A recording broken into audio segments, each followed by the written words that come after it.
ভারত যুদ্ধের সন্ধিক্ষণে মানব ভাগ্যের এক সংকট সময়ে কুরুক্ষেত্রের রণাঙ্গনে যুদ্ধ সূচনা হওয়ার পূর্বে শ্রীকৃষ্ণের কণ্ঠে জ্ঞানগর্ভ তাত্ত্বিক ও দার্শনিক যে দীর্ঘ প্রলম্বিত বক্তৃতা মহাভারতকার অবতারণা করলেন, পৃথিবীর বহু ভাষায় তা নিয়ে গবেষণাধর্মী বহু দার্শনিক আলোচনা হয়েছে। কিন্তু গীতা কি শুধু দর্শন? তার সাহিত্য মূল্য যদি কিছু না থাকে, তবে মহাকাব্যের অন্তর্ভুক্ত হলো কেন? গীতা আগে সাহিত্য, পরে দর্শন, কিন্তু দর্শনের মেঘে ঢাকা পড়েছে গীতার সাহিত্য মূল্য।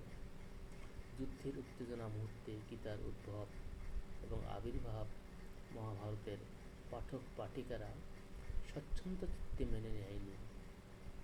এরকম অপ্রাসঙ্গিক কাহিনী মহাভারতে একেবারেই বেমানান।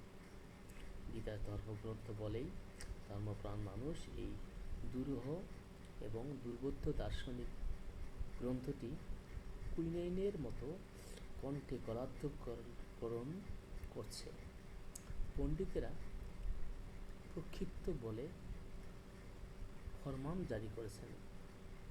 গীতা একটা স্বতন্ত্র পুস্তক, তাকে জনপ্রিয় মহাকাব্যের অভ্যন্তরে সন্নিবেশ করলে মহাভারতের সম্পাদক মণ্ডলী পাঠক পাঠিকাদের মনের উপর ভারতীয় দর্শনের পাষাণভার চাপিয়ে দিয়ে ক্লান্ত করেছেন।